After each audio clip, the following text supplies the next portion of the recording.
Bon, bienvenue à tous et nous sommes très heureux, honorés d'accueillir Jean Slamovitz, qui est également membre depuis peu du CODIR du RRA, puisque son université, l'université de Dijon, a rejoint le RRA. Voilà, le RRA est un réseau contractuel de recherche, donc en fait, ce sont des universités qui passe contrat avec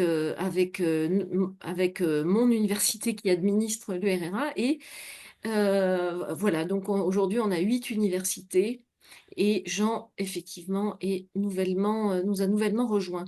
Donc, je voulais peut-être pour introduire, avant de te présenter, Jean, dire que nous sommes à la 17e conférence de ce cycle de conférences, l'antisionisme est-il la forme démocratique de l'antisémitisme? Est-ce la seule expression licite de l'antisémitisme après la Shoah? Voilà, nous sommes donc à la 17e, il reste 2 conférences pour terminer le cycle et ensuite nous ouvrons un autre cycle qui n'est pas sans lien avec celui-ci sur l'étude des génocides entre lutte de qualification et abus de mots, et qui va proposer un nouveau dispositif. Enfin bon, c'est peut-être ça existe ailleurs, mais nous inviterons des historiens chaque conférence. Donc nous avons prévu 4 conférences, 4 à 5 conférences, et elles seront comment dire ça, l'intervenant, l'historien sera toujours entouré d'un linguiste qui est Jean, d'un juriste qui est Yann Jurovitz, qui est intervenu ici aussi, et d'une psychanalyste qui est Régine Ventreter, spécialiste du génocide de la Shoah et du génocide des Tutsis. Voilà, donc c'est un dispositif un peu particulier où 4 personnes interviendront. L'historien présenterait toujours à l'aune finalement de l'actualité, c'est-à-dire peut-on parler qu'est-ce qu'un génocide, comment on le qualifie, et voilà, vous entendez effectivement que nous faisons, comment dire ça, écho à ce qui se passe sur les réseaux sociaux, sur les chaînes, un peu partout où on peut effectivement, à tort et à travers, qualifier de génocide voilà, différentes choses, et notamment la guerre actuellement entre Israël et le Hamas, et non pas entre Israël et les Palestiniens, mais bien entre Israël et le Hamas. Voilà. Donc nous nous interrogerons à l'aune de cette actualité qui nous a quand même beaucoup bousculé. Les gens se sont interrogés, j'ai entendu des choses, voilà, par rapport à nous et au RRA, on serait bon, pro-Netanyahou, je ne sais pas quoi. Enfin, c'est quand même intéressant. Voilà, l'an dernier, nous avions un autre cycle de conférences.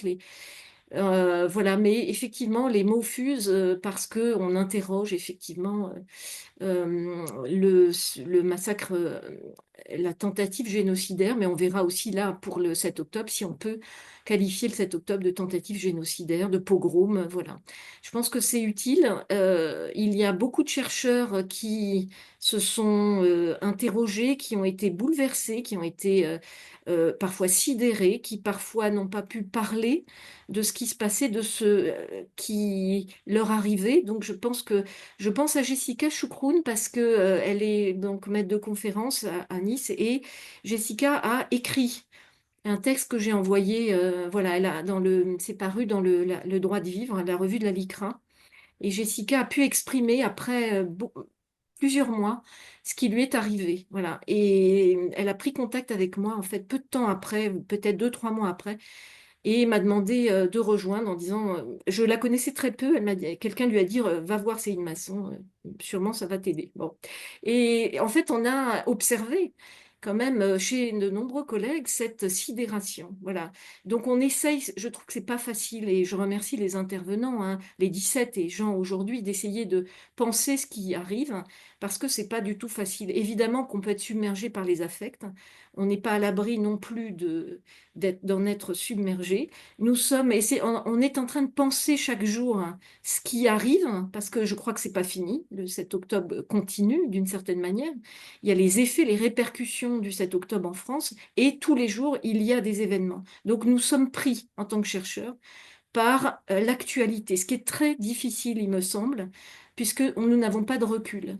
Euh, Moi, je dis toujours qu'en tant que psychanalyste, effectivement, j'essaye d'entendre les symptômes des murs de la ville, les symptômes des murs de l'université. Quelqu'un nous a dit, mais à quoi ça sert d'aller regarder sur les murs des toilettes, Free Palestine, etc. Je crois que c'est intéressant d'aller effectivement décrypter sur les murs ce qui se passe dans la ville. Et voilà, c'est ce que nous faisons. Et petit à petit, effectivement, des collègues produisent des livres. Je pense à le tract de Eva Illouz. Bon, Jean a écrit plusieurs textes. Voilà, des livres sont parus, je pense à Gilles Kepel et d'autres ont réussi à penser parfois très vite hein, ce qui est arrivé. Il nous faut parfois du temps. Voilà, d'autant que on peut vraiment parler de traumatisme. En tout cas, qui a vécu ce traumatisme? Je pense que ce sont surtout les personnes qui sont concernées.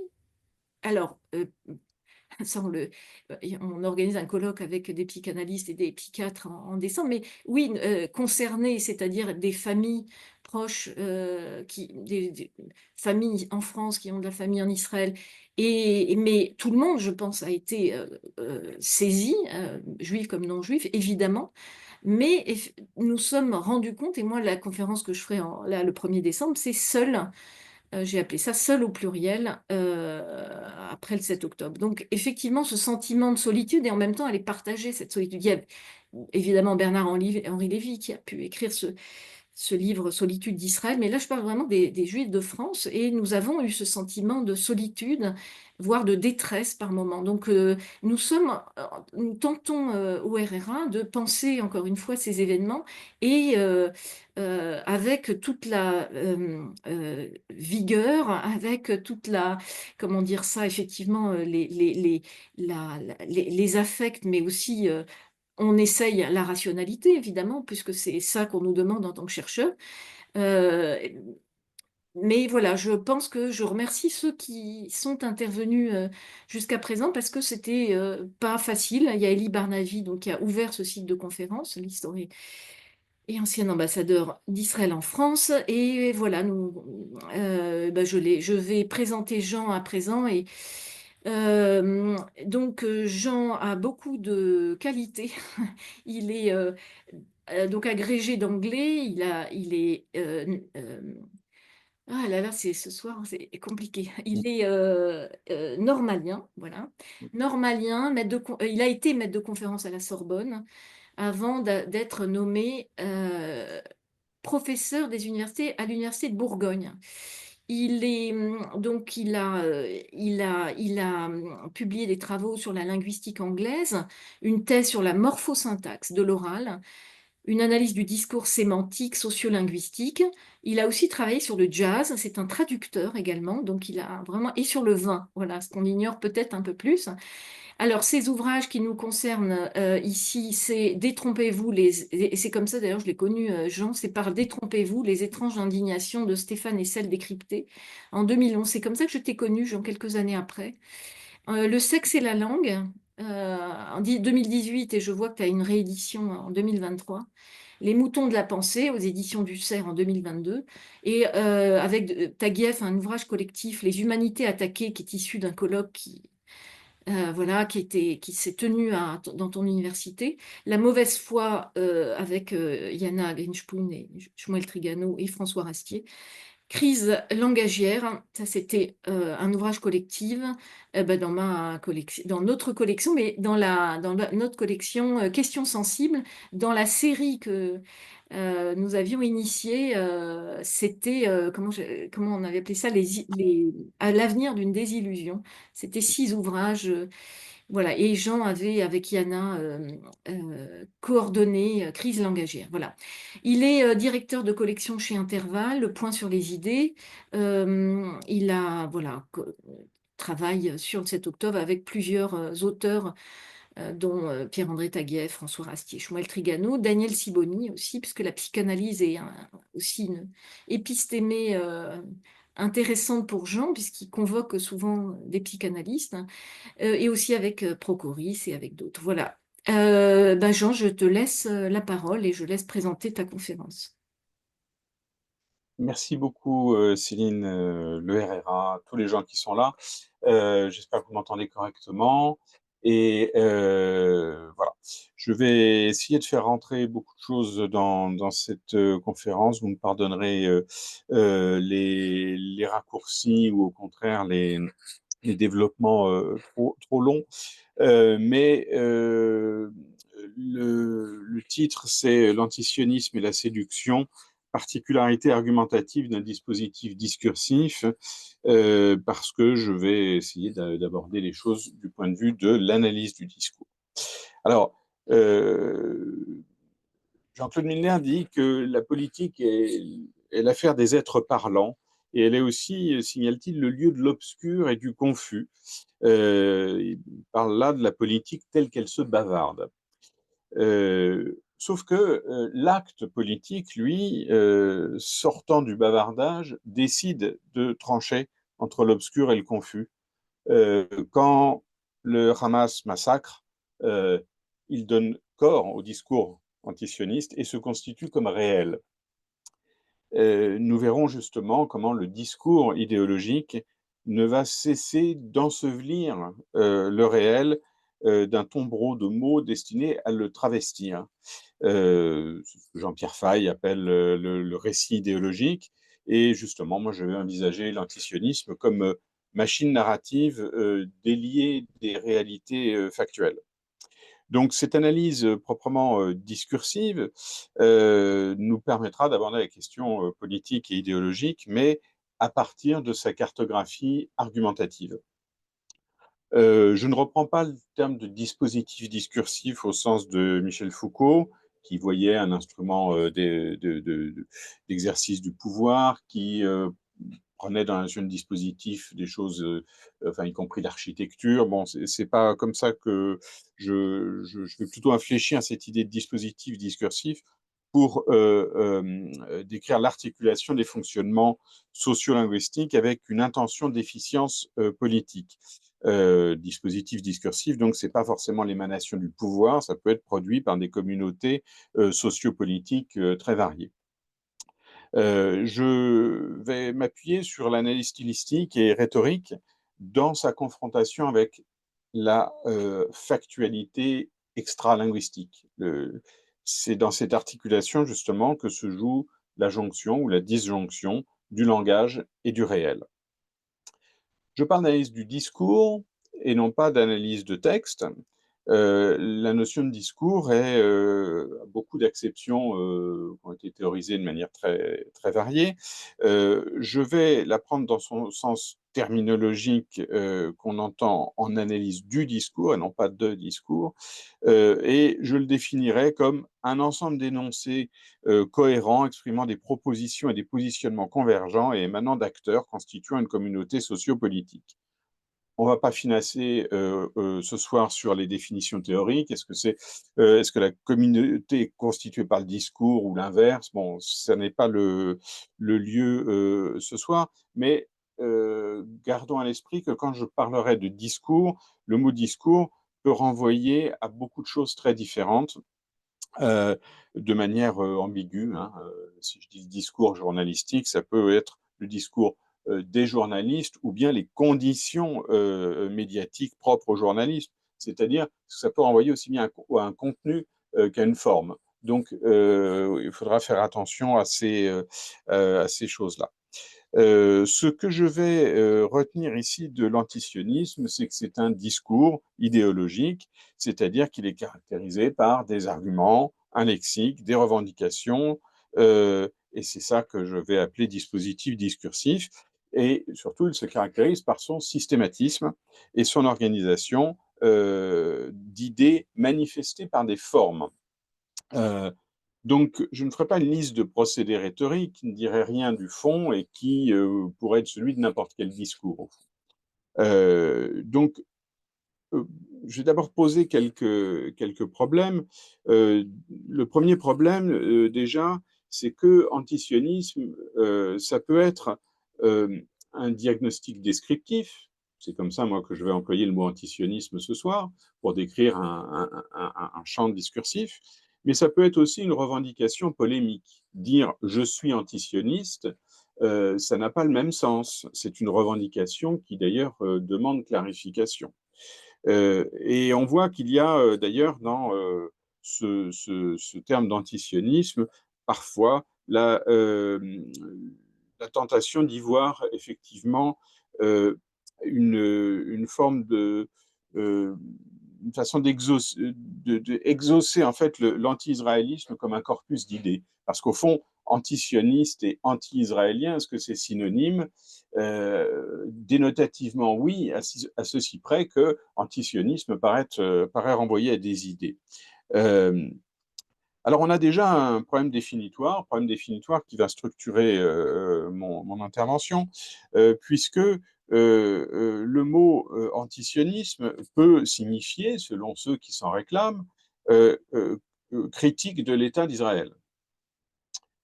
Mais on sait bien que l'antisionisme peut aussi signifier hostilité à l'existence de l'État d'Israël.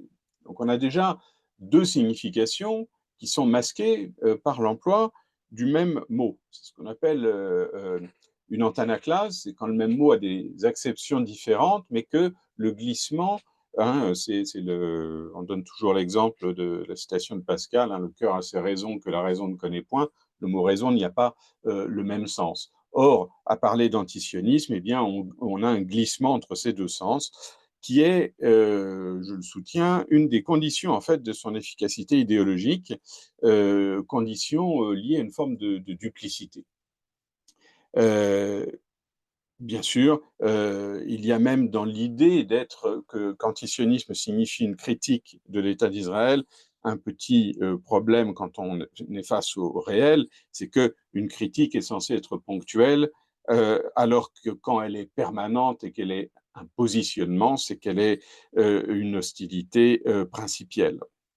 Donc, et entendre crier à mort les sionistes, je crois que ça clarifie beaucoup les conséquences concrètes de ce qui n'est pas seulement un positionnement théorique.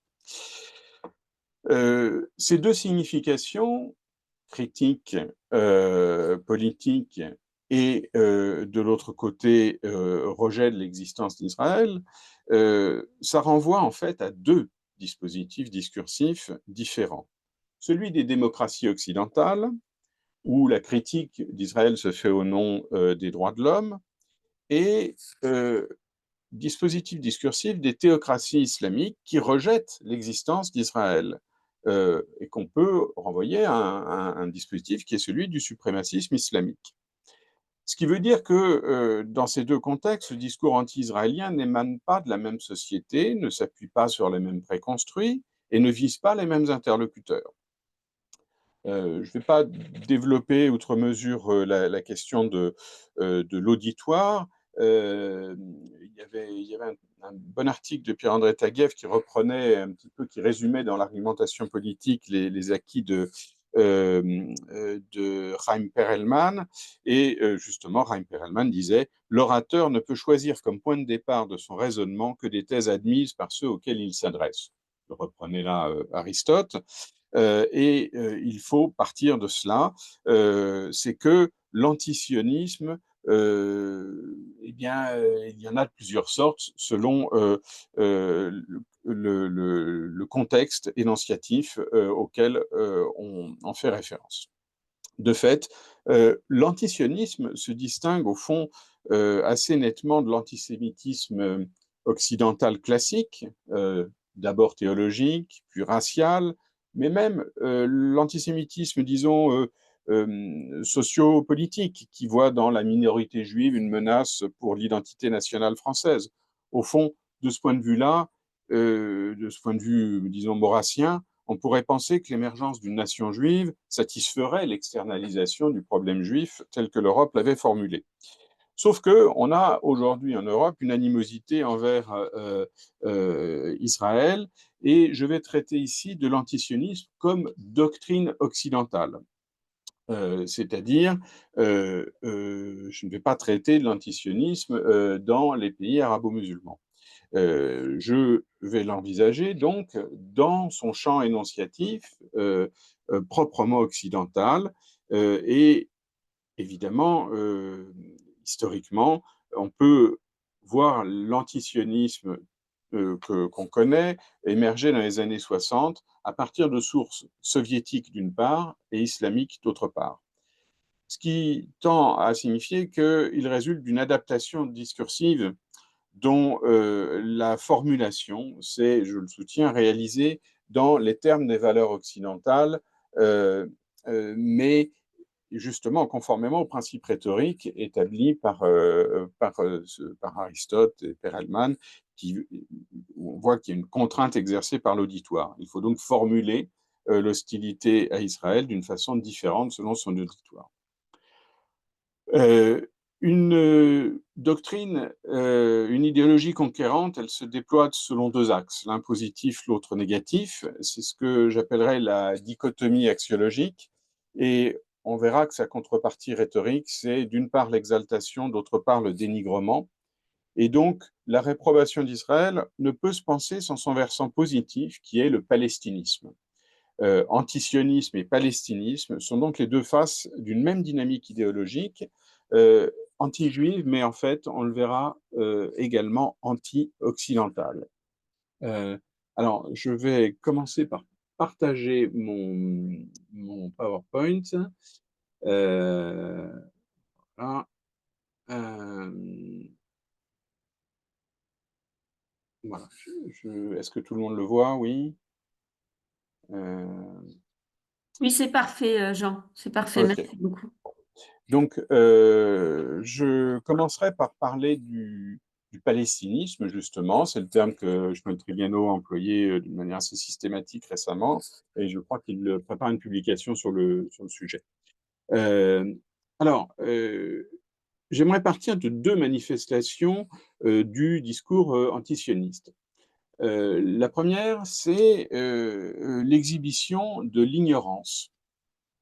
Je vais prendre l'exemple de Sébastien Delogu, parce que il avoue sa méconnaissance des faits, sans que cela semble remettre en question la validité de son positionnement. Il a dit je ne suis pas trop instruit sur ce sujet. Euh, euh, mais visiblement, l'ignorance n'empêche pas la conviction. C'est donc un discours très volontariste, officiel, même il est mais il avoue lui-même ne pas savoir au fond ce qu'il pense. Euh, il utilise pourtant l'argument d'autorité, hein, il parle du droit international, il s'en remet aux chercheurs, de manière assez malhabile, il utilise ce qu'on appelle la conglobation argumentative, c'est-à-dire d'avoir énormément d'arguments, mais tous un petit peu faiblards.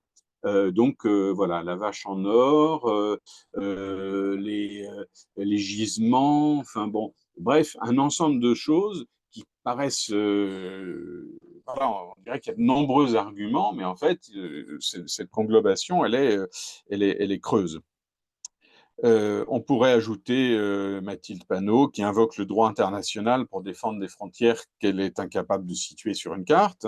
Mais c'est le cas aussi, pas aux États-Unis, par exemple, de militants comme Alexandra Ocasio-Cortez, qui, à peine élue, exhibait exactement, d'ailleurs, la même virulence et la même ignorance en disant qu'elle allait se renseigner sur le sujet, mais que, bon, dès le départ, elle était contre Israël. Euh, deuxième point, après cette exhibition de l'ignorance, c'est la dimension de simulacre festif des militants. On a vu des défilés, notamment des Queers for Palestine, se signaler par des danses, des maquillages, des déguisements. Et ce qui frappe, c'est la gaieté absolue de manifestations qui prétendent alerter sur l'existence d'un génocide. Euh, Ce contraste entre la gravité des contenus propositionnel avancé, il y a un génocide, des bombardements, les femmes et les enfants meurent, et la légèreté de l'engagement vécu et même du plaisir qui est exhibé, ça alerte sur une particularité de ce combat politique, c'est qu'il prend place comme affichage social, comme loisir narcissique, identitaire, qui sert à la construction, au renforcement de ce qu'on appelle en sociologie l'engroupe, qui se nourrit ici d'un habitus protestataire. Et ce phénomène qui est de l'ordre de la festivité euh, et, et du plaisir faussement transgressif, euh, il appartient à la jouissance consumériste, parce que les opinions politiques font partie du marché de la consommation. Alors, cette exhibition de l'ignorance et cette exhibition également de l'amusement, euh, ce sont deux choses importantes, et je pense qu'il faut prendre au sérieux ce manque de sérieux. Euh, Ce sont deux dimensions de l'antisionisme qu'on ne souligne pas assez, mais qui traversent pourtant les manifestations de ce courant idéologique et qui trahissent aussi son fondement comme manipulation de la jeunesse et de certaines niches idéologiques. Euh, Trait fondamental de l'antisionisme tel qu'il est manifesté par ses propres militants, on dirait qu'ils n'y croient pas eux-mêmes. Ou plutôt, ils n'y croient que comme simulacre politique. Il y en a, Grinspun parle de marionnettes discursives, j'y reviendrai plus tard. Cette inconséquence, elle est liée aussi à une grandiloquence verbale euh, qui signale l'antisionisme et le palestinisme comme cause à défendre. Hein. Euh, euh, c'est euh, en fait, du moment que la cause elle est identifiée socialement comme valorisante, eh bien, on peut y adhérer en fonction de déterminations psychosociales qui sont en fait sans rapport avec la réalité factuelle de la cause. On peut même penser que la déréalisation et la dépolitisation de la cause, eh bien, ça fait partie des moteurs de sa propagation. Je pense que la méconnaissance du sujet est en fait socialement constitutive de ce discours. Il faut bien ne rien y connaître pour y adhérer de cette manière-là. La grandeur lyrique qui légitime la cause par l'emphase verbale, eh bien, ça fait également partie de la dynamique de cette cause. Il faut qu'elle se paye de mots étendards.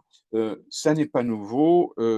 Freud le signalait dans Psychologie des masses et analyse du moi. Il reprenait Gustave Le Bon et il parlait de la foule soumise à la force véritablement magique des mots au fait que cela parlait au fond euh, à, euh, à une sorte de fantasme, cette prédominance de la vie de fantaisie et de l'illusion portée par le souhait inaccompli. Nous avons montré qu'elle est déterminante pour la psychologie des névroses. Euh, euh, Cela tend à montrer que le palestinisme tel qu'il se manifeste n'existe pas pour des raisons objectives, politiques, mais parce qu'il répond à des illusions, des attentes idéologiques pour les étudiants de Sciences Po, d'Ulm, les partisans de LFI. Et il faut pour cela des mots magiques qui répondent à des valeurs consensuelles comme la paix et à des antivaleurs comme la guerre. Cela passe par le fait de construire dans ce dispositif discursif ce que j'appelle la violence victimaire qui se signale comme champ de moralité, de moralisation. Euh, euh, alors, je vais y revenir. Euh, Dans le paradigme du palestinisme et de l'antisionisme, les causes à défendre se nourrissent avant tout du positionnement anti. Hein. Il faut être contre, c'est une valeur en soi. Stéphane Hessel l'avait bien expliqué. Il faut d'abord s'indigner et ensuite trouver une cause qui justifie cette indignation. Il l'avait vraiment formulé dans ces termes. Mais le paradigme de l'antisionisme, eh bien, c'est celui du binarisme moral où l'on défend une victime. Il y a une place à prendre, c'est une place au fond discursive. Euh, alors, je ne reviens pas sur le schéma bien connu décrit notamment par Schmelz-Trigano dans les frontières d'Auschwitz, le fait que en faisant de la Shoah un crime contre l'humanité, eh bien, ça autorisait à généraliser cela à tout groupe qu'on considère comme opprimé. C'est-à-dire qu'il y a un mimétisme victimaire qui s'est développé. Et cette position anti, eh bien, ce n'est pas une position positive, c'est une position seconde. Comme la négation dont je parlerai. En fait, ce positionnement se nourrit de son objet, mais n'est pas un corpus d'idées, c'est un corpus de reproches. Encore une fois, c'est comme si l'éthos contestataire commençait par s'indigner, puis se trouvait un objet dont on alimente le caractère désirable ou méprisable à mesure qu'on s'y investit. On voit les similitudes avec l'antifascisme ou l'antiracisme professionnalisé. Euh, de fait, on constate que dans ce champ philosophique, disons, prolifèrent des préfixes privatifs. Déconstruction, antisionisme, décolonialisme. L'opération de négation, elle peut être de deux sortes. Il y a la négation d'absence, qui est un simple constat d'un manque, de quelque chose qui n'est pas là. Et puis, il y a la négation de rejet. La négation de rejet, c'est l'expression d'un désir négatif. C'est je ne veux pas. Dans l'antisionisme, on voit bien qu'il s'agit moins d'une critique d'Israël que de son rejet. Il n'y a pas de proposition positive dans l'antisionisme, uniquement une opposition. Euh, alors, euh, les causes, justement, les causes à défendre, on voit qu'elles sont parcourues du signe de la négativité. On se trouve des ennemis à dénoncer. Les sionistes, les transphobes, les racistes, etc. Bien davantage qu'on ne propose de contenu positif. On est notamment dans ce cadre-là contre ce qui va de soi, et notamment contre sa propre société, contre la police, contre l'hétérosexualité, contre les frontières. Tout le champ du postmodernisme est avant tout contre. Et au fond, quand on défend quelque chose, ça n'est que par ricochet et sans vraiment s'y investir. Donc pour de nombreux militants, on voit bien que cet engagement se signale comme parodie de politique, comme semblant. On joue la comédie de l'urgence humanitaire, mais en dansant. On joue à la résistance, on joue au lanceur d'alerte. Euh, euh, donc, c'est et dans ce cadre-là, justement, celui des causes, celui de cet engagement, on s'aperçoit d'un paradoxe que je vais essayer d'aborder jusqu'au bout de cette démonstration, c'est que l'antisionisme a quand même pour particularité de revendiquer de ne pas être antisémite. Ce qui est quand même une nouveauté, parce que l'antisémitisme historique ne faisait pas mystère de son hostilité anti-juive. Telle était sa revendication. Euh, mais justement, on soutient dans l'antisionisme qu'on peut être contre les juifs sans être antisémite, au sens où on ne part pas d'une détestation envers les juifs.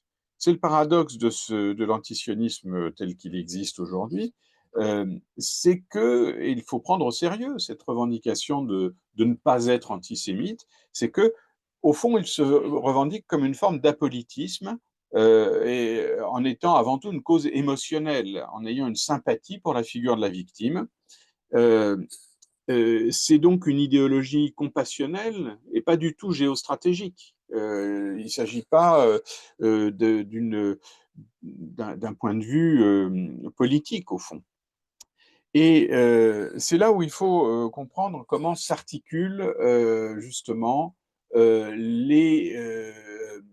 l'antisionisme.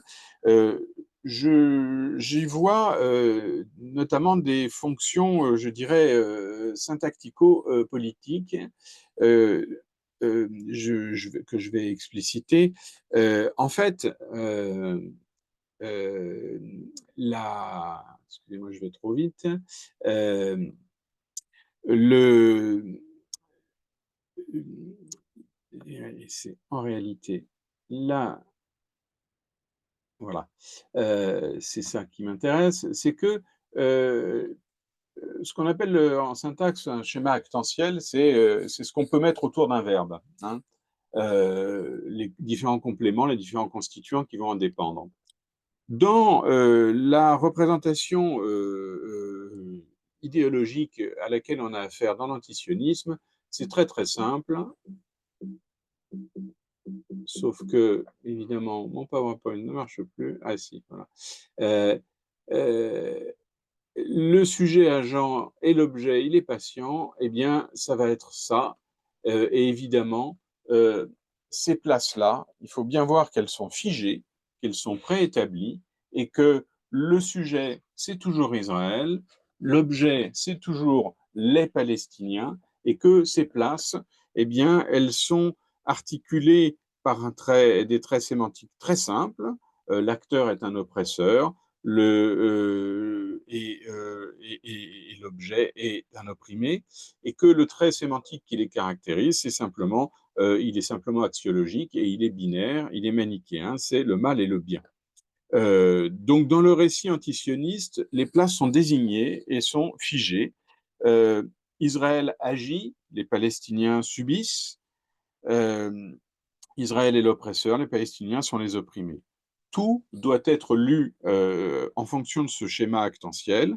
Et quand le Hezbollah bombarde Israël, eh bien, ce qui semble être une action, eh bien, il faut rétablir le schéma actantiel préalable. On dira donc que ce sont des actes de réplique et de résistance à l'oppression israélienne, ce qui veut dire que dans la narration antisioniste, l'agent premier n'est jamais islamique, il n'est jamais palestinien, et cette actentialité simpliste, hein, vraiment, on ne peut pas faire plus simpliste, elle repose sur, sur trois figures, donc, dont je parlais.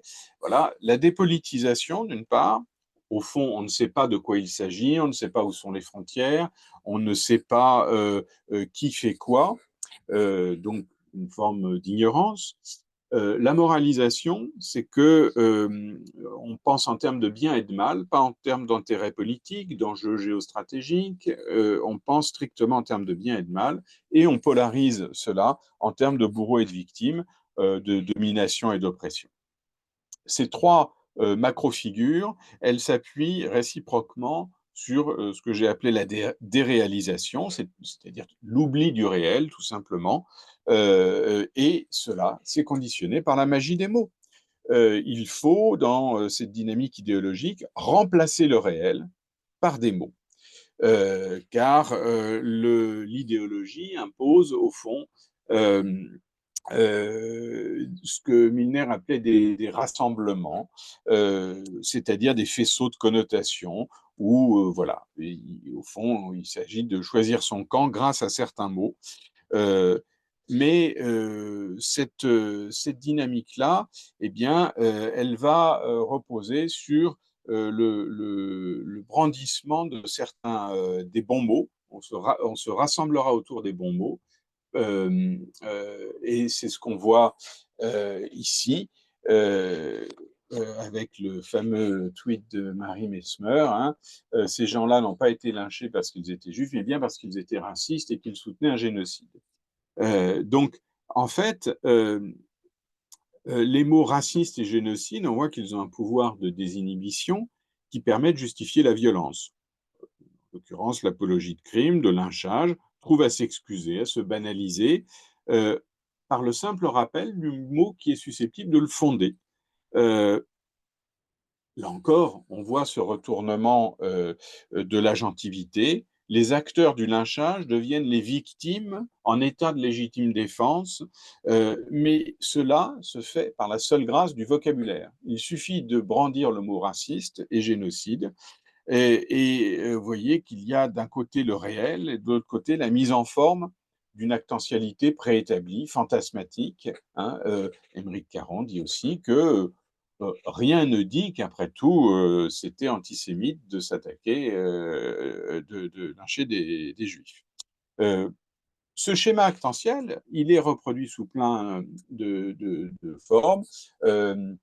Safir News rend compte justement du pogrom d'Amsterdam en disant que c'était quand même des provocations répétées des supporters israéliens et que, évidemment, en France et en Europe, on dit que c'est de l'antisémitisme, mais on voit bien que ce sont les Israéliens qui l'ont cherché. Donc, la déformation du réel fait qu'on revient, on essaie toujours, on voit que l'enjeu narratif, c'est de figer finalement les actants dans le rôle convenu par les intérêts politiques qui organisent le récit. Le pogrom est donc nécessairement une réaction, une provocation. Euh, c'est je reviens sur la question, vous voyez, on va nier l'antisémitisme, ce qui renvoie à cette fameuse citation que tout le monde se fait de Jean Kelevitch. Euh, mais ce que dit Jean Kelevitch dans cette fameuse citation, c'est surtout que l'antisionisme est l'antisémitisme justifié. C'est-à-dire que en prenant une justification morale, il change au fond de socle valoriel. Euh, il ne se revendique plus de l'hostilité envers les juifs, mais de valeurs qui, elles, sont consensuelles. C'est un nœud argumentatif important pour l'antisionisme contemporain. Euh, non seulement il ne se revendique pas comme antisémitisme, mais il ne se pense pas comme tel. Euh, c'est toujours, il est peu question de judaïsme, de religion, il est avant tout question de problématiques politiques, de colonialisme, etc. C'est pour ça que dire antisionisme égale antisémitisme, c'est peut-être aller non pas un peu vite, mais c'est peut-être d'évaluer l'accusation d'antisémitisme parce qu'il faut bien voir que les antisionistes ne se reconnaissent sincèrement pas dans cette accusation. Euh, et cette, ce qu'il y a d'intéressant dans la dénégation, au fond, dire c'est pas de l'antisémitisme, euh, c'est qu'on voit bien que ce discours-là, il est gêné parce qu'il se revendique, il ne se revendique réellement pas comme antisémite, mais il voit bien que c'est aussi assez peu crédible. Et justement, on peut voir là un refoulement qui craque au fond. Euh, un exemple de ça,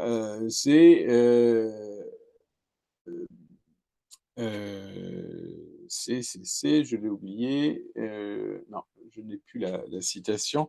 Vous avez peut-être vu passer Rima Hassan qui disait qu'Israël a des chiens entraînés pour violer des Palestiniens dans les centres de détention. Donc, il dit ça de manière totalement diffamatoire, exagérée, enfin, complètement délirante. Et il se trouve que l'analyste Thomas Guénolé dit dans un tweet, cette affirmation de Rima Hassan est soit bête, soit intellectuellement malhonnête, et elle est radicalement anti-gouvernement d'Israël. Mais ce n'est pas en soi de l'antisémitisme. Euh, en fait, ça reproduit ce que je disais sur les deux dispositifs discursifs différents. On a deux énonciateurs différents. La prise de distance de Thomas Guénolé signale l'écart entre deux discours. Au fond, on voit bien que Rima Hassan assume son antisémitisme et Thomas Guénolé l'excuse. On pense bien que Thomas Guénolé n'aurait jamais produit les énoncés de Rima Hassan, mais par contre, il peut en produire une atténuation avec ces techniques du pinaillage et de la diversion, hein, en voulant politiser, en disant c'est radicalement anti-gouvernement d'Israël, mais c'est pas de l'antisémitisme. Euh, Dès qu'on introduit la thématique politique, hein, plutôt que de dire les juifs, c'est une technique de diversion, mais au fond, en quoi est-ce que c'est moins antisémite de s'en prendre au gouvernement des juifs qu'aux juifs eux-mêmes? euh, Et parce que bien sûr, quand il dit israélien, il en exclut les Arabes israéliens. Donc il y a là évidemment une hypocrisie. Euh, mais ce qui est intéressant, c'est que cette pseudo-politisation, elle repose sur la technique de la tactique même de la substitution dénominative. Il suffit de choisir la bonne catégorie lexicale pour contourner l'infamie de l'antisémitisme.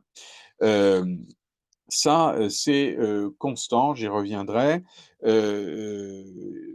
Comme Marie Mesmer, hein, si on dit raciste, c'est permis. Si on dit euh, israélien et pas juif, tout d'un coup, ça change tout. Euh, de, donc, le paradoxe de ce dispositif discursif, où l'antisémitisme est l'objet d'une dénégation, c'est que finalement, on pourra trouver légitime de lyncher des juifs et dire que ce n'est pas de l'antisémitisme. Euh, on utilisera le mot racisme, génocidaire, suprémaciste, colon. Euh, Bref, les reproches venus des droits de l'homme servent aujourd'hui à justifier la violence contre les juifs. Dans la réalité, on retrouve dans ces reproches les fameux 3D de Nathan Sharansky, hein, double standard, diabolisation et délégitimation de l'État d'Israël.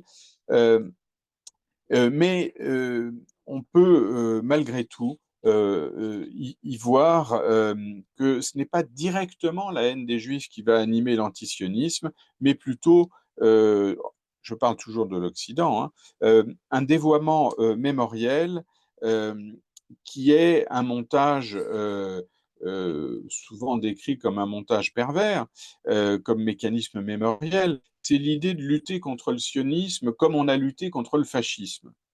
C'est un processus analogique qui établit un signe d'égalité. euh, Ce binarisme, eh bien, il a des sources qui ont été bien décrites par Georges Elias Sarfati, par Shmuel Trigano, par Daniel Siboni, par Pierre-André Taguieff. Euh, on, euh, en fait, dans le discours antisioniste actuel, il y a toujours une forme d'altruisme. On veut défendre la veuve et l'orphelin, bien sûr, et donc on a une référence constante à la résistance, résistance au fascisme, au racisme, etc. C'est évidemment un transfert actentiel, hein, puisqu'on met à la place des Juifs de la Shoah les Palestiniens d'aujourd'hui. C'est une analogie qui n'a, comme toutes les analogies historiques, pas de sens. Et bien sûr, ça se fait au prix de torsions qui euh, sont l'apanage de l'antisionisme occidental. Il n'y a que l'antisionisme occidental pour inventer de bonnes raisons de s'en prendre aux juifs et qui soient des raisons politiques. Euh, bon, je passe sur la question mémorielle pour revenir à des questions plus discursives. Euh, mais euh, je signale que un des traits aussi du discours antisioniste, c'est qu'il s'applique pas seulement à Israël. En réalité, il y a un parallèle tout à fait rigoureux, c'est que l'hostilité envers Israël est aussi une hostilité envers l'Occident. Les reproches envers les sociétés européennes, la haine de la France, sont aussi présentés comme étant causés par la France, par l'Europe, par l'Occident. Euh, donc, évidemment, à chaque fois, hein, dans tout le discours décolonial, antiraciste, etc., l'autre qu'on défend, il est là encore privé d'agentivité. Il n'est pas en place d'acteur, il est toujours objet, patient, victime, et il est constamment ramené à la figure du colonisé. C'est une configuration qui est plaquée, qui est proprement idéologique et non pas historique, descriptive. Et c'est une façon de récuser l'idée qu'il y ait une agentivité islamique. Il faut tout le temps la ramener à son statut de victime coloniale. Euh, Évidemment, cette parole idéologique, elle craque de partout. La digue anti-réelle face au 7 octobre, face aux événements d'Amsterdam récents, montre qu'il y a de plus en plus une difficulté à tenir ce discours. Parce que on a besoin pour ça, au fond, de ce que j'appellerais une argumentation écran, la mise en place de tout un arsenal de petits mensonges, de petits biais, de partis pris, qui sont la réalité politique des groupes qui les adoptent, euh, et qui sont un enfermement également. L'imaginaire antisioniste, c'est une citadelle narcissique que rien n'ébranle. Reconnaître le réel, ça serait s'effondrer, et il ne peut pas y avoir de démenti. Au fond, on voit bien que même l'Iran lancerait une bombe nucléaire et vitrifierait Israël. Les antisionistes occidentaux considéraient que c'est quand même toujours la faute d'Israël qui les aurait provoqués. Donc, c'est c'est pour ça que d'ailleurs, quand l'Iran envoie des missiles sur Israël, cet événement du réel, eh bien, il est l'objet d'une élaboration idéale, langagière, et qui va transformer le réel. Mais pour transformer le réel, il faut procéder à des opérations de formalisation. Il faut trouver les mots pour rendre ça pensable, soutenable, argumentable. Et donc, cela laisse des traces. Ces traces, ce sont des choix dénominatifs, des omissions, des hyperboles, des atténuations. Bref, les travestissements rhétoriques euh, que les fabricants de discours utilisent. Mais comme le disait Freud, bien sûr, euh, il en va de la déformation d'un texte comme d'un meurtre. Le difficile n'est pas d'exécuter l'acte, mais d'en éliminer les traces. Et la langue porte les traces des opérations de masquage et de travestissement qu'on fait sur le réel. Euh, alors, j'ai mentionné déjà la substitution dénominative. On a vu, par exemple, euh, si vous vous rappelez l'épisode des beepers qui ont touché le Hezbollah, eh bien, les antisionistes ont substitué à cette opération ciblée l'idée de massive terror attack, donc de terrorisme, alors que le mot terrorisme a justement pour signification attaque aveugle. On avait, de manière flagrante, une attaque ciblée, et non pas une attaque de civils, mais une attaque des membres du Hezbollah. Donc, tous les termes ont été remplacés par les bons termes. Et d'ailleurs, on ne dit pas que c'est le Hezbollah qui a été attaqué, on dit que c'est le Liban et la Syrie. Donc, en substituant en mettant la mention des pays plutôt que du Hezbollah, en disant terrorisme plutôt qu'opération militaire, on choisit des mots qui vont permettre de faire tenir ce récit. C'est ainsi que on va trouver, voilà, je vous donne un autre exemple. Israël adopte une loi controversée visant à expulser des Arabes israéliens. Bien sûr, le choix de la dénomination, ici, une sélection catégorielle, ethnique et nationale, laisse penser que justement le critère, il est purement ethnique, c'est du racisme. Ça réaffirme l'accusation de racisme envers Israël. Mais c'est un choix dénominatif et c'est un travail de sélection qui est une distorsion des faits. Il ne s'agit pas d'expulser des Arabes israéliens, mais les familles de terroristes. Ça change tout, évidemment. Euh, donc, on voit que le déni antisioniste, il repose sur cette sélection partielle des faits. Euh, euh, et d'ailleurs, justement, hein, dans le champ militant, il est recommandé, on encourage l'utilisation de la locution de terrorisme d'État pour établir une équivalence, évidemment. Euh, il y a tout un tas de substitutions dénominatives comme ça. Euh, on dira sioniste à la place de juif. On dira Netanyahou à la place d'Israël. Je crois que c'est Mélenchon là, qui a fait une vidéo justement. Il dit nous critiquons Netanyahou, alors que c'est là aussi c'est un choix dénominatif. Et c'est fait pour montrer qu'il ne s'agit pas de critiquer Israël en soi, mais c'est un masquage. Alors, autre travestissement, c'est le recours à des notions consensuelles comme la notion de paix, hein, comme cette banderole du PSG, la guerre sur le terrain, mais la paix dans le monde. La paix associée à Free Palestine, ce qui fait de la libération de la Palestine une opération de paix. Euh, Après le 7 octobre, c'est évidemment un masquage du réel, une occultation, un effacement même des actes de guerre euh, qui est, euh, qui est colossal. Euh, En fait, dans la thématique de l'irénisme, on a encore une fois une substitution actentielle.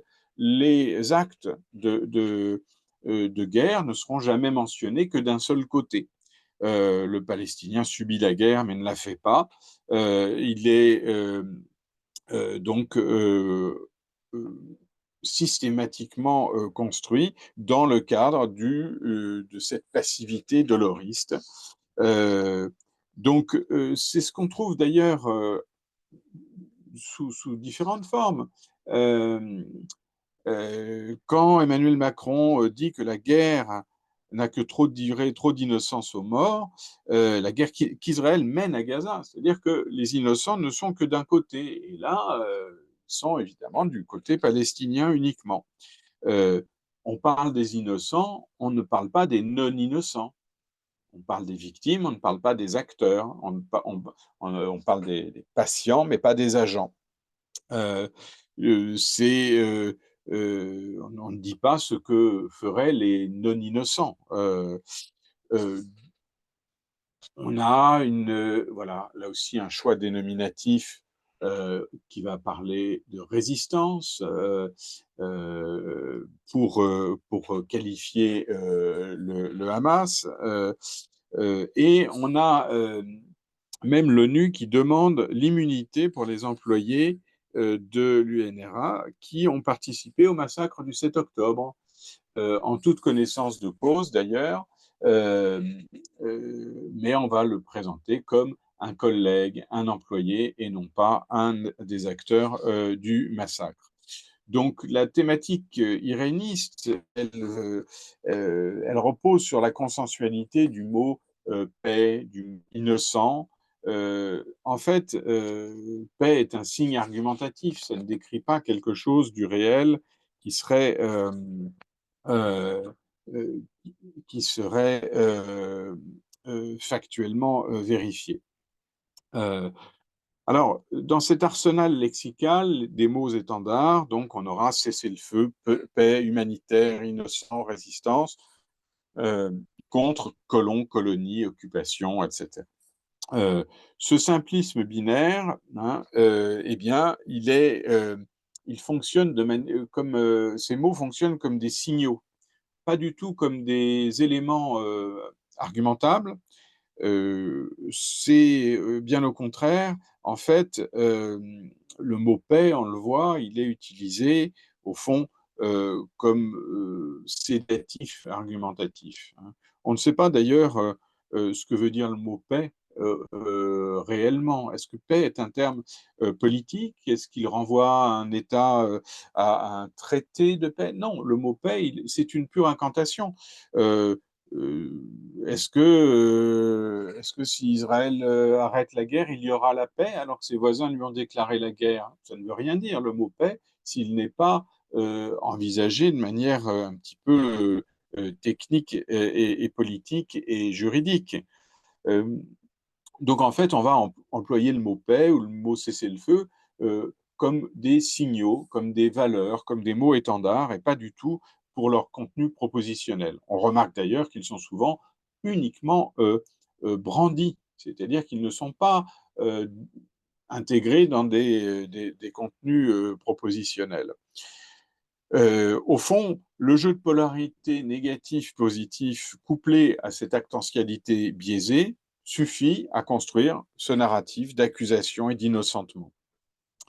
Euh, et cela repose notamment sur la dynamique d'atténuation et d'exagération que j'ai déjà beaucoup décrite, mais en fait, le brandissement lexical, c'est une micro-figure d'une grande structure lexico-narrative qui est celle de l'utilisation de l'hyperbole d'un côté et de ce qu'on appelle la méiose, c'est-à-dire l'atténuation, la diminution de l'autre. Ce qui fait dispositif, c'est le systématisme avec lequel on va orienter, on va exagérer systématiquement la violence israélienne et atténuer la violence du Hamas ou du Hezbollah. C'est quand De Villepin dit résistance, effectivement, ça fait partie de cette atténuation, mais il y en a beaucoup des façons d'atténuer les choses. Par exemple, à Amsterdam, on parle de débordement. Euh, donc, il n'y a pas d'agent, là encore. Là, il y a un événement qui est dénué d'agents. Et puis, un tram prend feu, de manière magique, sans doute. C'est un épisode de combustion spontanée qui ne connaît pas d'agent, là encore, hein. On va jusqu'à effacer les auteurs de la violence. En fait, c'est le genre de titre où on n'apprend absolument rien sur rien. Et pour cause, si on devait dire qui a mis le feu au tram, eh bien, il faudrait faire un choix lexical. Il faudrait choisir comment dénommer. Euh, et on voit bien d'ailleurs, plusieurs feux d'artifice ont été tirés. On utilise le passif de façon à ne pas avoir un agent qui apparaisse. Euh, et ils ont même été tirés en direction d'un tram, hein. C'est presque accidentel de l'avoir visé. Ça fait beaucoup de manipulation. Je reviens à la phrase de Freud. Euh, il faut vraiment terriblement choisir ses mots pour arriver à ne rien dire comme ça. C'est donc une intention qui est ici révélée. C'est la dissimulation, en fait, qui est révélatrice. Euh, Autre façon d'atténuer, ça va être, par exemple, de normaliser les terroristes euh, en les présentant comme des hommes d'État traditionnels, voire même comme des personnalités dignes d'un magazine People, hein, hommes de religion, fans de foot. Bon, on a, enfin, cette introduction du foot, on voit bien que l'usage de la futilité introduit l'idée que cet homme aurait une forme d'innocuité au fond, alors qu'il dirige une armée d'assassins. Bon, cette, euh, c'est comme ça que Nasrallah était souvent présenté, mais pas seulement lui, c'était pareil pour Yahya Sinwar, qui est un homme charismatique et pragmatique, moteur de la réconciliation palestinienne. Là aussi, réconciliation, on a l'impression d'une chamaillerie, on est dans le registre de la conversation, de la discussion, pour parler, là encore, d'assassins qui s'assassinent entre eux-mêmes. Donc, cette normalisation, elle atténue complètement, elle masque l'activité guerrière, l'idéologie anti-juive, euh, euh, et la contrepartie, c'est évidemment l'hyperbole concernant Israël. Euh, euh, Hyperbole qui consistera à magnifier la violence israélienne. Voilà comment on voit que les termes négatifs sont systématiquement attachés à Israël dans ce petit comptage de la façon dont la Bible ici rend compte du conflit. Bien sûr, la nazification d'Israël est l'archétype de cette hyperbole. C'est un topos qu'on connaît bien. Une façon d'être dans l'hyperbole, c'est une figure stylistique qu'on appelle l'hypotypose. Et ça, c'est Émeric Caron qui en est le grand spécialiste. Hein, l'hypotypose, disait Quintilien, c'est l'image des choses si bien représentée par la parole que l'auditeur croit plutôt la voir que l'entendre. Hein, c'est quand il y a un luxe de détails qui vous donne la chair de poule, et donc on va avoir Émeric Caron qui très souvent décrit de manière tout à fait spectaculaire c'était dans sa tribune de Mediapart, hein, l'amputation à vif de certains qui n'auront plus de jambes ni de bras, les poupées humaines alignées, etc. Bref, là, on va décrire, pour faire pleurer, c'est l'équivalent verbal de ce qu'on appelle Pallywood. On a tous vu des images de ces maisons détruites avec des femmes qui pleurent, hein, souvent plusieurs fois la même, ou des cadavres qui bougent encore et qui changent de vêtements, etc. C'est ça l'hypotypose, c'est vraiment représenter de manière émotionnelle euh, la violence subie. Euh, une autre façon d'ailleurs de faire d'Israël, d'hyperboliser la violence israélienne, on a vu un mécanisme lié à la communication qui est récurrent, c'est l'annonce d'un scandale humanitaire dont la fausseté est révélée ensuite, mais sans le même retentissement. Ce phénomène de déclaration et de rétractation, on l'a vu par exemple avec les chiffres de l'ONU sur les victimes de civils, qui est revenu ensuite sur les chiffres pour dire que finalement il y en avait moitié moins. Sauf que ce sont les premiers chiffres évidemment qui ont eu le retentissement. Pareil pour, là c'était absolument exemplaire, l'hôpital Al-Ali de Gaza, qui est par Israël, qui avait fait 471 morts, 342 blessés.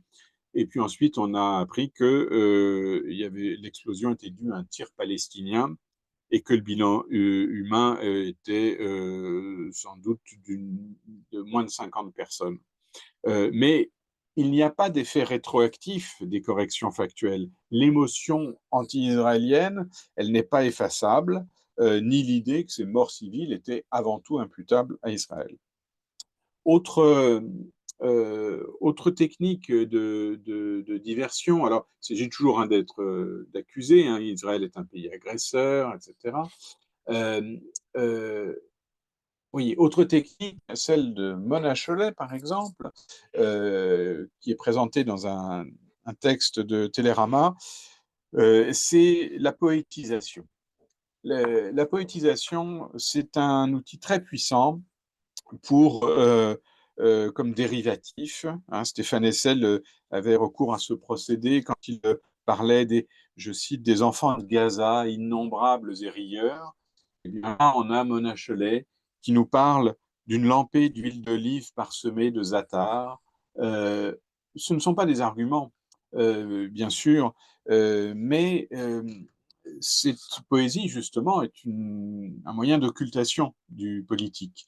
Le politique n'est plus là dans ce texte que par allusion, en creux, euh, et ce qui domine, c'est l'isotopie de la douceur et de la sensualité, hein, la part de douceur d'un pays colonisé. C'est cela qui est promu par ce texte de Télérama. Et finalement, cette isotopie de la douceur et de la sensualité revient à un innocentement radical du djihadisme qui existe par ailleurs. Là encore, on va substituer actentiellement à la réalité cette fiction de la douceur donc agressée par Israël. Alors, euh, l'enjeu de toutes ces manœuvres, c'est la normalisation en fait de l'antisionisme. Le fait que cette entreprise intrinsèquement discursive euh, nécessite une masse critique pour que le discours antisioniste devienne une norme, que cette norme, elle soit, euh, euh, euh, elle exerce même une pression en fait suffisamment forte pour intimider ses adversaires, que ce discours finisse par générer une forme d'évidence normative et que l'antisionisme finisse par être une idée consensuelle. La résultante de ce narratif polarisé, c'est la constitution d'un dispositif que j'appelle apodioxique. L'apodioxie, c'est quand on veut même pas parler à l'adversaire, qu'on le méprise, qu'on le diabolise et qu'on ne prend pas en compte ce qu'il a à dire. On refuse d'argumenter, on refuse de débattre parce que l'autre n'en est pas digne. C'est le modèle de la diabolisation, de l'exclusion, et c'est un moteur rhétorique puissant dans toutes les argumentations idéologiques. Euh, et je dirais qu'ici, le mépris principiel pour l'adversaire, il se manifeste de façon insidieuse comme un parti pris d'hostilité dont les fondements sont indémontrés. Encore une fois, il suffit de brandir les mots. Euh, la, et cette dynamique apodioxique, elle fonde l'action indiscutée de l'antisionisme qui veut inscrire le préjugé anti-israélien comme évidence doxique. Hein. Il faut marquer Israël du sceau de la négativité. Euh, Ça a des effets d'intimidation idéologique très concrets. Par exemple, les défenseurs d'Israël font sans cesse des concessions pour paraître modérés, euh, pour montrer leur distance avec Israël. C'est en fait le résultat de décennies d'endoctrinement sémantique qui associe Israël à un arsenal lexical négatif. Hein. Colonisation, apartheid et maintenant génocide. À cet égard, on peut reprendre le concept de marionnette discursive qu'avait avancé Yana Grinchpoon. Euh, euh, c'est cette marionnette, c'est en fait une fiction créée par la dynamique de la propagande pour dénigrer la réalité. En fait, on crée un personnage là où il y avait une personne, et ça marche aussi pour Israël. Euh, la création de cette fiction signifie qu'on aura, je la cite, on aura ainsi tendance à prendre sa place dans le discours qu'il a créé, à façonner la production discursive ultérieure des instances qui concernent non pas la personnalité réelle, mais son double. Et donc cette fiction, cette caricature, eh bien, elle va devenir comme un cadre et comme un filtre qui permet d'organiser la lecture des événements. L'immense majorité du public n'a pas accès à l'individu réel et n'y accède qu'à travers des filtres discursifs rendant possible l'interprétation des événements. Euh, et L'existence de cette marionnette, elle provient d'une mise en scène discursive qui relève de la propagande au sens où on a propagé un discours qui s'est imposé comme interprétation dominante. Ça, un effet concret, c'est que le nom propre, le nom même d'Israël est associé à la violence, au conflit, à la négativité. Euh, Ce n'est plus un simple nom propre, c'est souvent on dit, hein, vous savez que le nom propre, un nom n'a pas de signification. C'est pas tout à fait vrai. Le nom propre, eh bien, il a des propriétés qui lui sont attachées culturellement, expérientiellement et aussi, je dirais, sémantiquement. Et dans le cas d'Israël, l'intégration de l'opprobre est un trait de signification du nom d'Israël aujourd'hui. L'association avec la négativité s'impose comme, euh, comme association réflexe dans la culture. En tout cas, c'est l'ambition des antisionistes. Euh, je vais conclure en fait un peu longue, mais tout de même, pour revenir sur la question en fait euh, de l'engagement. Euh, euh, on constate que au fond, il y a une pulsion de lutte qui est une forme de nihilisme. Euh, c'est pour ça que je cite Francis Fukuyama sur le fait que la pensée moderne n'oppose aucun obstacle à une future guerre nihiliste contre la démocratie libérale euh, et, euh, et qui finira par miner aussi les valeurs de la démocratie et de la tolérance. Euh, cette attaque contre soi-même, on la voit à l'œuvre aujourd'hui comme une forme de... Enfin, c'est ce qu'on trouve dans l'éveillisme intersectionnel. C'est continuer à mener des luttes radicalisées, mais qui sont des luttes pour la lutte. Et justement, l'antisionisme occidental, il se situe dans le prolongement de ce nihilisme. C'est une métastase de l'antisémitisme, métastase au sens propre, au sens où il a changé de foyer, parce qu'il ne s'inscrit plus du tout, en fait, dans le cadre, grosso modo, maurassien, d'une méfiance envers le judaïsme comme élément inassimilable à la nation. Au contraire, d'ailleurs, dans le cadre idéologique contemporain, le différentialisme culturel, il est plutôt valorisé par le discours décolonial. Et si on fustige, si les décoloniaux fustigent les Juifs, je dis bien les Juifs et pas les Israéliens, c'est précisément parce qu'ils sont assimilés, entre guillemets. Euh, c'est ce que dit Uriah Boutelja dans Les Blancs, les Juifs et nous. Finalement, le décolonialisme voudrait que, fidèles à leur exogénéité présumée, les Juifs se rangent du côté des luttes anti-occidentales. Euh, Ce n'est donc peut-être pas que, comme le dit Bernanos, Hitler a déshonoré l'antisémitisme et qu'il faudrait continuer à trouver des prétextes pour continuer à haïr les Juifs. C'est que l'antisémitisme actuel ne provient pas de la même base sociale ni de la même idéologie. Euh, on pourrait même penser que c'est le contraire. L'identité nationale, la souveraineté nationale, la défense du territoire sont précisément des emblèmes israéliens qui vont à l'encontre du substrat idéologique marxiste, tiers-mondiste, qui est le fondement du postmodernisme intersectionnel et anti-occidental. Donc, euh, le mot antisémitisme, malheureusement, enfin, il est confus.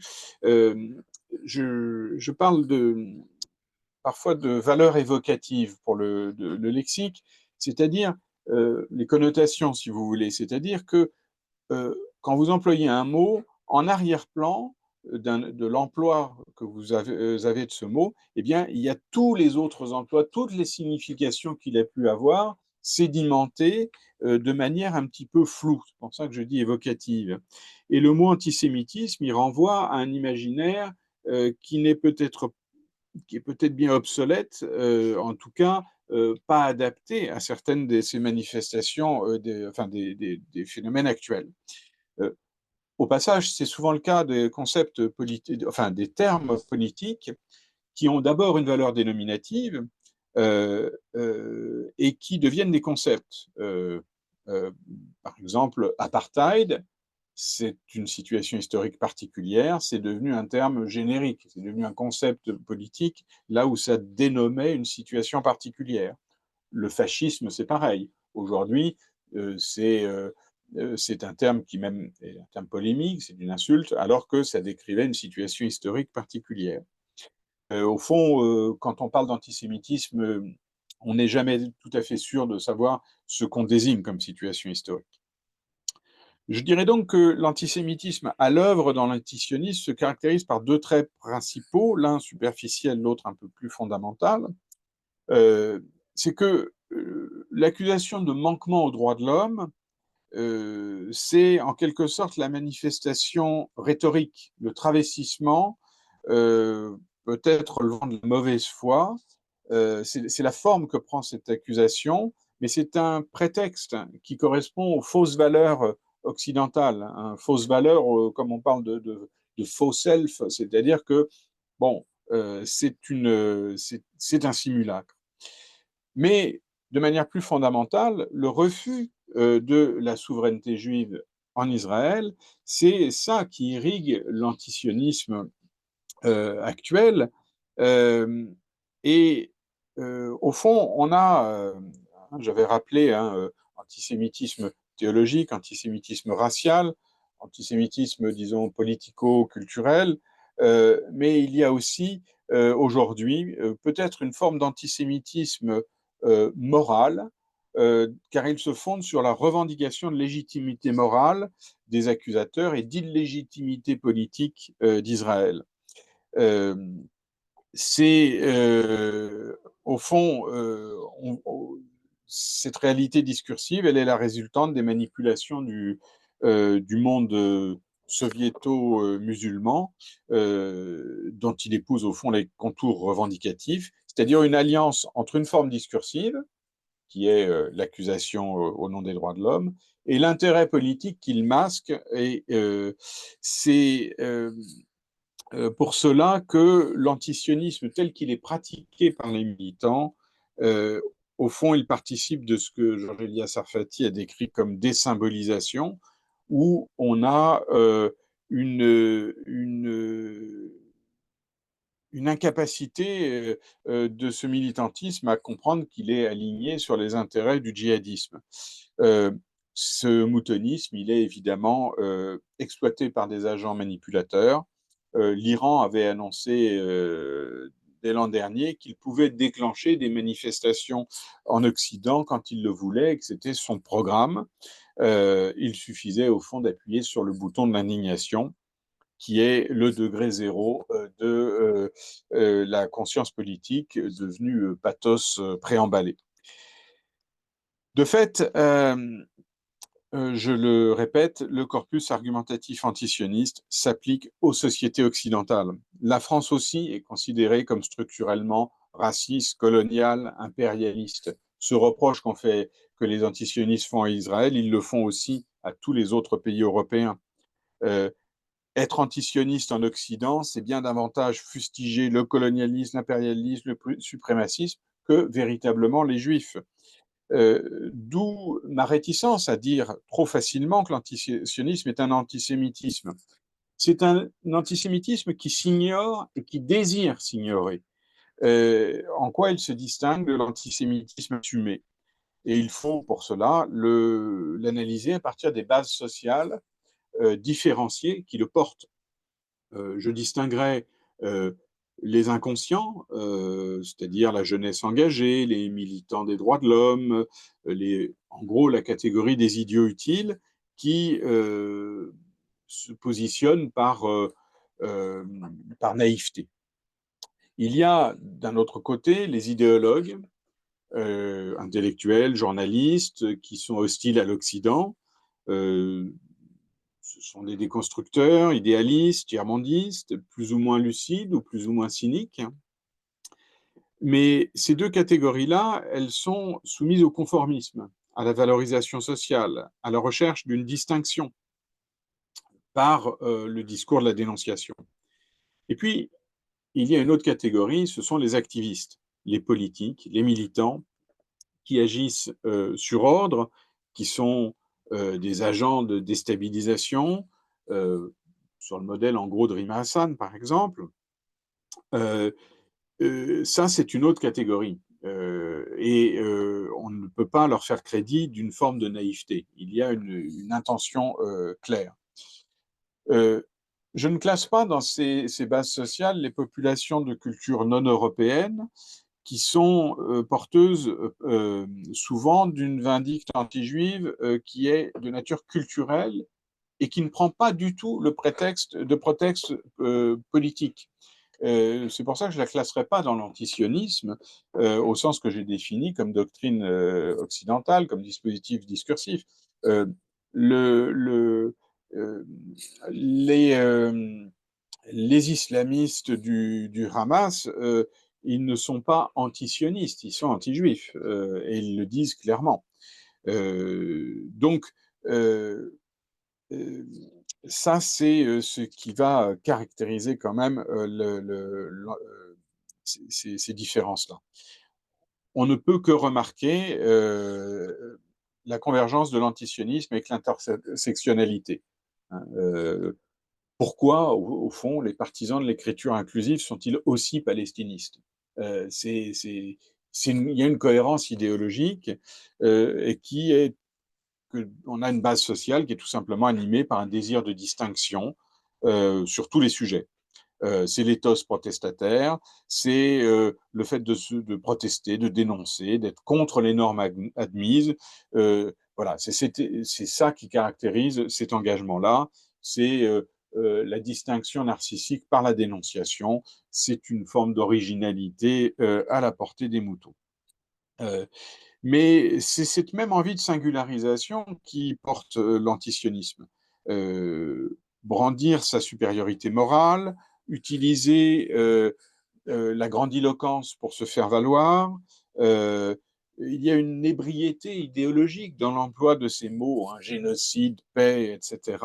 Et on la retrouve dans d'autres manifestations d'idéologie radicalisée, comme le transgenrisme, le décolonialisme, etc. Et justement, les Juifs d'Israël, eh bien, un péril existentiel qui met à l'épreuve la puérilité de cette idéologie de la distinction. Euh, Sauf que l'antisionisme occidental, il pratique une surenchère pour montrer que ces gens-là, comme dit Marie Mesmer, ils sont fauteurs de troubles. En gros, on a besoin d'un génocide pour justifier a posteriori les massacres du 7 octobre. L'excuse vient en quelque sorte après coup et trahit la manipulation.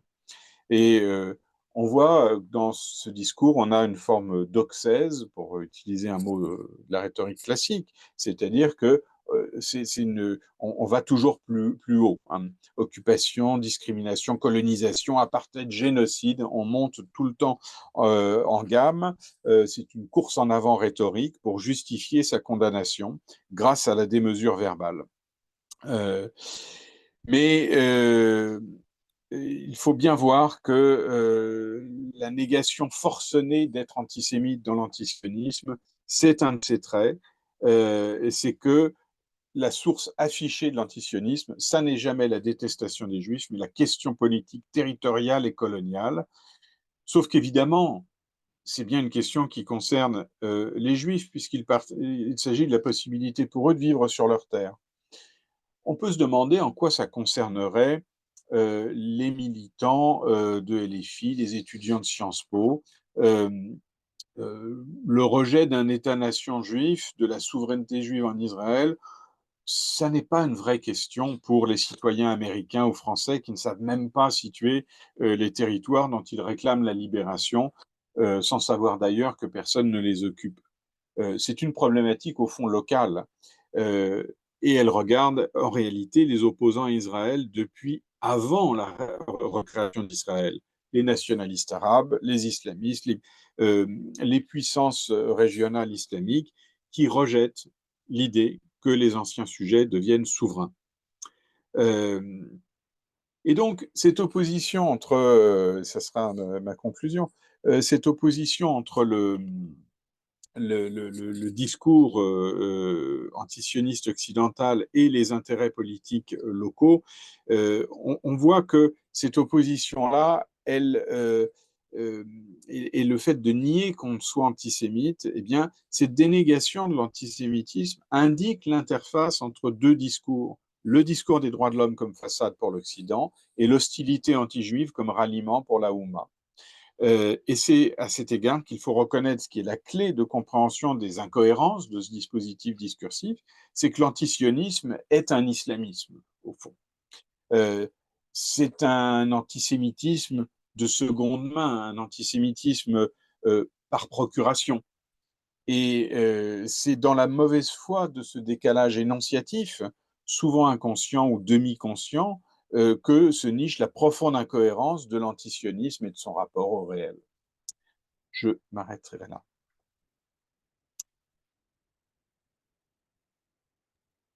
Ouais, tu peux arrêter. Non. Oui, peut-être arrêter le partage d'écran. J'arrête. Voilà. Bon, un grand merci. Il y a déjà des questions. Anne Quinchon-Caudal, je crois que vous avez levé la main.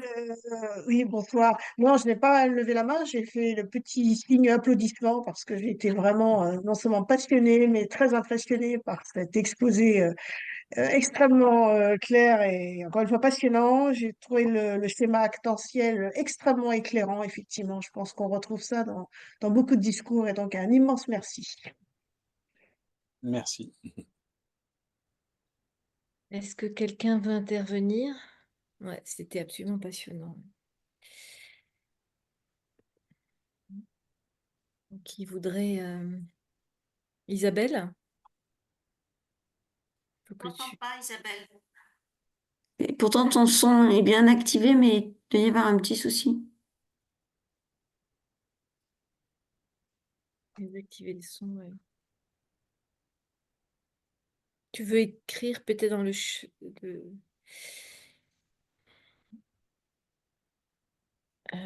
afficher désactiver le son. Ouais, c'est étonnant. Non, ça n'arrive pas.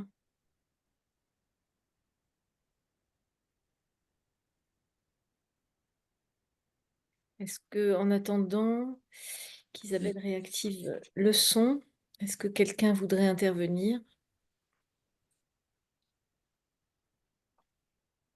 J'ai peur de vous avoir assommé. Oui, c'était riche, surtout. Euh,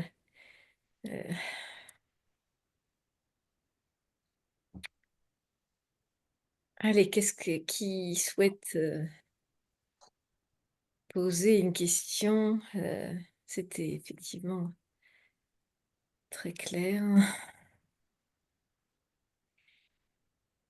Hmm. Alors, quelqu'un intervenu, c'est peut-être Isabelle. Oui, alors Isabelle, j'ai été très frappée de voir intervenir l'argument du défaut d'empathie dans le cadre de la guerre. Donc ça, c'est Isabelle, première question. Le défaut d'empathie. Mm. Oui, c'est juste, hein. Tu parles du 7 octobre, hein. Quand même, c'était assez frappant, quelques jours après le 7 octobre, soit le silence, soit... Oui, mais finalement, c'est de là que je suis parti. Quand on voit les militants danser pour dénoncer un génocide, je dirais que le manque d'empathie, il est des deux côtés. Pour eux, c'est un jeu politique, c'est un prétexte à l'engagement. Et ils se soucient finalement, c'est pour ça que je relativise la question de l'antisémitisme, ils se soucient aussi peu de haïr les juifs que d'avoir de l'empathie pour les gens dont ils pleurent le génocide, le faux génocide. Donc c'est ça qui interpelle, c'est de voir que c'est un positionnement creux, hein, à la fois ignorant de la réalité politique et finalement pas faussement compassionnel. Mhm. Une deuxième question de Sébastien Mosba. J'avais une question sur le terme même d'antisémitisme. Comment, en tant que linguiste, analysez-vous son utilité ou sa pertinence aujourd'hui? C'est ce que j'ai essayé de résoudre, c'est voilà, les résonances du mot antisémitisme. On voit bien, en tout cas dans le champ polémique, c'est un terme qui est trop, en quelque sorte, usé. On peut se défausser de tout antisémitisme. Et encore une fois, il suffit de substituer, de dire ah, mais je ne parle pas des Juifs, je parle des Israéliens. Ou je ne parle pas des Israéliens, je parle des sionistes. Et comme chaque mot sert à masquer ce qu'on veut vraiment dire, il n'y a aucune possibilité dans cette espèce de déni, d'hypocrisie et de flou presque pas revendiqué, mais je pense que beaucoup de ces militants ne savent pas vraiment ce qu'ils entendent par là. Ils ne savent pas pourquoi ils sont contre, au fond. Et c'est pour ça que, en tout cas, j'ai du mal avec la notion d'antisémitisme. Finalement, c'est un dispositif qui dépasse la question de l'antisémitisme. Pourquoi y a-t-il des gens qui n'y connaissent rien, qui veulent dénoncer euh, Israël et pas... il y en a des conflits dans le monde, hein. C'est pour ça que je pense que je parlais d'un antisémitisme de seconde main, par procuration, parce que c'est une manipulation. On leur donnerait une autre cause, je pense qu'ils l'adopteraient aussi et ils ne se soucieraient plus de la question israélienne. Il faut voir quand même que la propagande ça aussi c'est un terme qui est pas toujours bien utilisé. Propager, c'est une action, hein. L'agit-prop, c'est quand l'Iran dit il y aura des manifs à tel endroit, à tel endroit, à tel endroit, c'est les militants, ils sont, ils sont télécommandés, qu'ils le sachent ou pas. Donc, sont-ils vraiment antisémites? Bon, ils opposent pas beaucoup de résistance à l'idée de critiquer Israël, c'est certain, mais c'est quand même une démarche seconde. C'est pas spontané. Euh, et ça, j'en ai pas parlé, mais je pense il faut aussi voir, quand on parle de l'antisionisme, on parle de discours, on parle de doctrine, mais on ne parle pas de la réalité de l'adhésion à l'antisionisme. Parce que, à force de se focaliser sur le discours antisioniste, on ne voit peut-être pas que la population française, par exemple, dans son ensemble, je ne parle pas des médias, je ne parle pas des politiques, elle n'est pas, elle est plutôt admirative pour une bonne part d'Israël qui résiste aux djihadistes. C'est donc l'antisionisme ne fonctionne que comme dispositif discursif sectaire, hein. J'ai toujours précisé pour les gens qui adoptent cette formation discursive-là. Euh, et ça, c'est au fond assez, c'est presque rassurant de ce point de vue-là. Tout le monde ne défile pas dans les rues. On voit même qu'il y a euh, peut-être pas tant d'adhésion que ça, justement, à l'antisionisme. Il peut y avoir de l'indifférence, euh, mais pas d'adhésion aussi radicale que celle des discours de Mathilde Panot, Rima Hassan et compagnie. Il y a une autre question, donc Isabelle, ou un commentaire. C'est un argument psychologique et moral et pas politique. On accuse les Israéliens de défaut d'empathie envers les victimes. Hmm. La question psychologique, elle est intéressante parce que, et elle rejoint d'ailleurs la question de l'antisémitisme. Au fond, enfin, l'analyse du discours ne peut pas sonder les cœurs et les reins au point de savoir ce que les gens ont dans la tête et dans le sentiment et quelle est véritablement leur attitude. Et voilà, reprocher le manque d'empathie, bon, c'est un discours, une fiction là encore, c'est un argument, c'est un argument polémique, mais c'est pas une description factuelle. Mm. Et en plus, encore une fois, en toute méconnaissance de la société israélienne. C'est ça aussi qui est frappant, hein, c'est qu'il y a une méconnaissance vraiment totale de la réalité socioculturelle, de l'ambiance même politique, hein. Ce ne sont que des mots pour l'antisioniste occidental. Il, il, est- il utilise ces mots, mais c'est sans en connaître la portée dans le réel.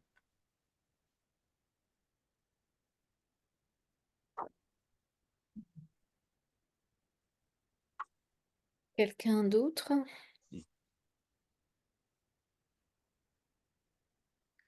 Tu as un peu parlé des médias, mais pas beaucoup. La responsabilité aussi de certains médias, hein, de ne pas qualifier les actes. Là, je pense à Amsterdam, effectivement, c'était assez frappant. Le Monde, on a regardé avec Martine les titres du Monde. Je ne sais plus comment c'était titré, mais c'était consternant, enfin. Au début, pas après, ça c'est. Mais oui, c'est ça. Il y avait euh, une bagarre entre supporters, quelque chose comme ça. Oui, des heurts entre Euh, supporters. entre supporters. C'est Alors qu'on avait les vidéos, c'était du temps présent. On avait les vidéos quasiment une heure après, donc on a vu ce qui se passait. Il y avait vraiment une volonté un assaut, c'est véritablement un assaut et ils étaient ciblés, les Israéliens étaient ciblés dans leurs hôtels. indépendamment même de ce qu'ils ont pu faire des chants. Ça, on l'a. Voilà. Mais c'est vrai que d'emblée, c'était des heurts entre supporters. Ouais, c'était frappant parce que ça ne correspondait pas du tout aux Mm. images. Vous voyez. Mais Oui, c'est. puis ça ne correspond même pas aux informations que les gens ont désormais en temps réel. C'est Mm. ça qui est choquant, c'est que ces tentatives de dissimulation, et Mm. on a su tout de suite que c'était prémédité, que les chauffeurs de taxi avaient participé, qu'ils avaient une application pour repérer leurs victimes, etc.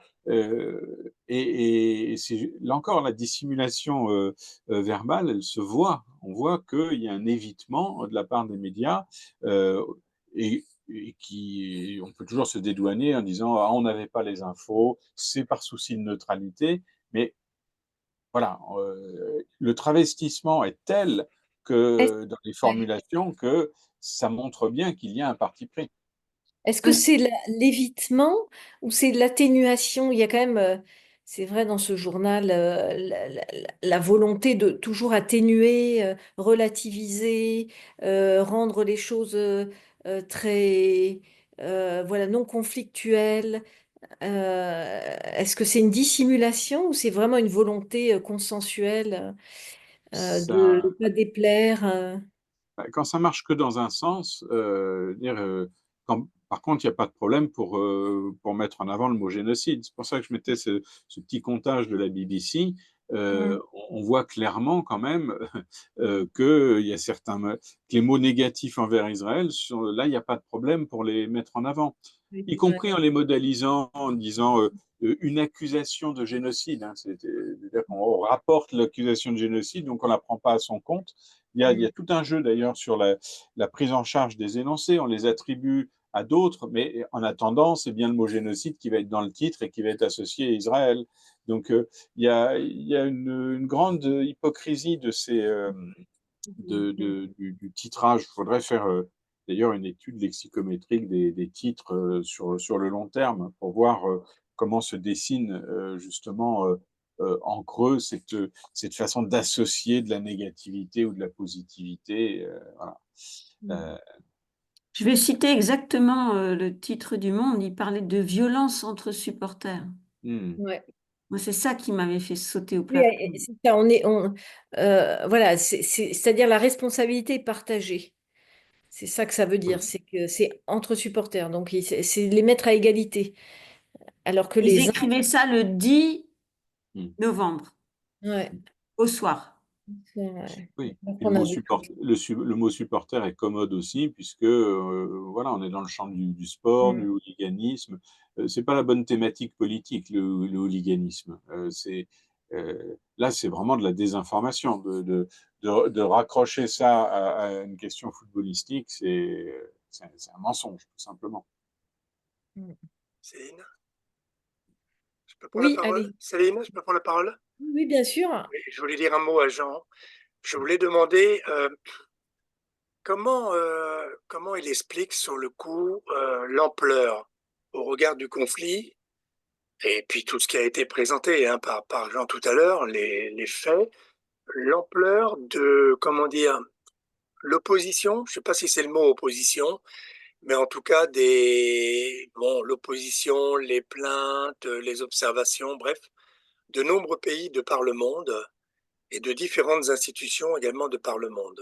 Parce que quand on fait la somme finalement de tout cela, je serais tenté de dire que ça fait quand même beaucoup de monde. Contre quoi d'ailleurs? Contre, comme ça a été dit tout à l'heure, contre Israël, contre le Premier ministre, contre les Juifs, contre que sais-je. Il y a peut-être un peu de tout ça au regard, mais comment expliquer une telle ampleur finalement dans l'opposition que l'on constate un petit peu aujourd'hui? Voilà, c'est un peu ma question. Et peut-être, alors, bon, il y a des éléments de réponse, hein, je sais bien hein, sur ce qui vient d'être dit, mais en quelques mots, si Jean pouvait Hmm. me dire Bon, ou m'éclairer c'est sur ces points-là.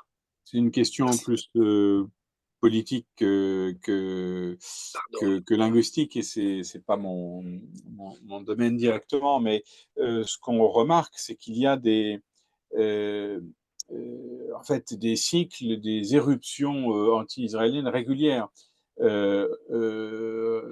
l'opération Plomb durci, le rapport Goldstone, ça avait été la même chose. Là, il y a eu Durban. En fait, il y a des cycles de mobilisation politique internationale qui correspondent à des configurations. Euh, il y a des moments, hein. Là, l'attaque du 7 octobre, bon, voilà, il y a l'influence de l'Iran, il y a une décision du Hamas, bon, et comme il y a des structures, pour le coup, discursives qui sont déjà en place, les reproches, ils sont déjà là, ce sont des décennies de construction, enfin des décennies, oui, c'est depuis, allez, on peut dater ça des années 60, et la résolution, le sionisme est un racisme de 75, je crois, etc. Tout ça, ce sont des choses qui ont été mises en place, qui ont on peut dater au fond l'émergence de certains discours et on voit qu'ils sont activables. En fait, avant même le 7 octobre, on pouvait savoir, certains parlent du 8 octobre, on pouvait déjà savoir ce qui allait se dire le 8 octobre. Tout ça, c'est écrit. On sait déjà les reproches. Ce qui a été surprenant, peut-être, c'est que le mot génocide, qui était utilisé un peu sans y croire, là, on a eu l'impression que on pouvait s'en servir encore plus que d'habitude. Et c'est ce mot qui a pris toute la place pendant un an. Il y avait un dessin de Xavier Gors, hein, où il disait la définition du génocide, bah, c'est quand on a suffisamment répété que c'est un génocide, alors il y a génocide. Voilà. Et c'est ça, c'est tout. Et au fond, c'est ce qui explique que bah, s'agrègent dessus les discours politiques. Là, enfin, tous les responsables politiques peuvent se saisir de cette cause-là. Et ils y trouvent un intérêt. Évidemment, l'intérêt, je sais pas, des Iraniens ou des filles, bon, il y a des raisons locales de faire des choses, mais pas seulement. Thomas Porte, il était à Gaza une semaine avant le 7 octobre pour travailler avec une association humanitaire. Le PC a accueilli des membres du FPLP dans ses locaux à Paris. Donc, bon, c'est pas, ce sont des foyers qui sont connectés aussi, hein, quand même, entre eux. Bien, on va en rester là, si vous voulez bien. On va te remercier pour C'est ce moi. exposé. Voilà, merci beaucoup, Jean. Et merci à tous d'avoir participé à cette conférence et j'espère à la fois prochaine. Donc, ce sera François Rastier. Merci beaucoup, Jean. Merci, Jean. Merci à tous. Merci beaucoup. Bonne Merci. Bonne Merci. soirée. Merci, bonne soirée. Bonne soirée.